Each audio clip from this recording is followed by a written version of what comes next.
अधूरी प्रेम कहानी। करीब 10 साल बाद उसको देख एक बार तो पहचान नहीं सका।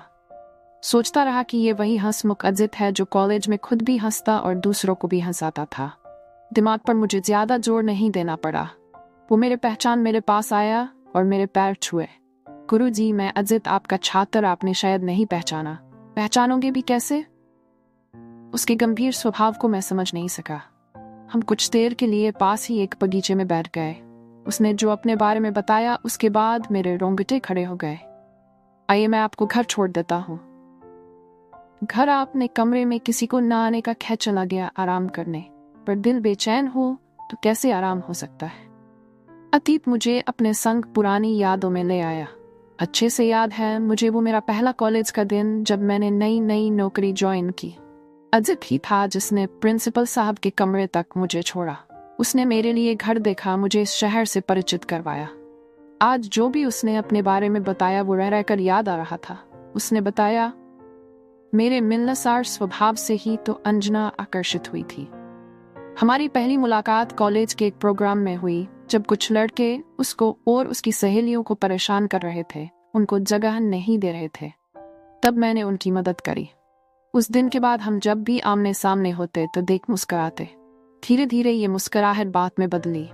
बातें मुलाकात में, मुलाकात प्यार में। हमको प्यार कब हुआ हमको भी नहीं मालूम।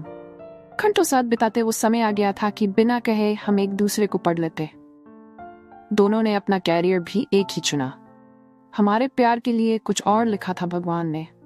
एक दिन अचानक अंजना ने कहा, तुम मुझे कितना प्यार करते हो? उसके अचानक से किए सवाल जिसका जवाब वो अच्छे से जानती थी मुझे परेशान कर गया। फिर भी जवाब दिया, इस जहां में सबसे ज्यादा तुम्हारी खुशी के लिए कुछ भी कर सकता हूँ। अजित, शायद हमारा प्यार सच्चा नहीं है, कुछ कमी है इसमें। कल माँ से मैंने बात की, तुम्हारी मेरी शादी की तो वो मुकर गई। तुम करो अपने माता पिता से बात कि वो हमारी शादी की बात मेरे माता पिता से करे। अंजना, आज मैं भी तुमसे यही बात कहने वाला था कि मेरी माँ ने भी इस रिश्ते को मना कर दिया। चलो हम भागकर शादी करते हैं। जब सब ठीक हो जाएगा हम आ जाएंगे। नहीं अजित, नहीं, हमने भागकर शादी की तो खुशी हम दोनों को मिलेगी, लेकिन गम दोनों के परिवारों को। इसके गम पर क्या हम अपनी खुशी मना पाएंगे? नहीं, कभी नहीं। बोल सही रही हो, और तुम्हारे अलावा किसी और से शादी का मैं नहीं सोच सकता। मुझे तो करनी होगी अपने माता पिता के लिए, उनकी खुशी के लिए। नहीं तो वो मर जाएंगे।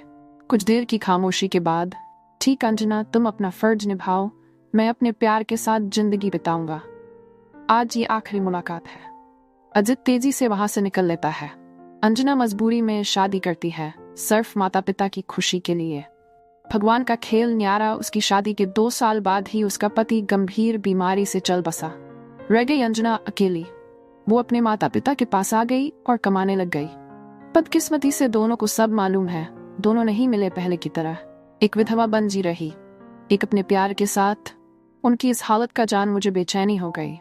2 मासूम बच्चे हालात का शिकार, मैं उनका गुरु, फिर भी असहाय। सोचते हुए आंखों में चमक आई और चल दिया दोनों से मिलने उनके घर।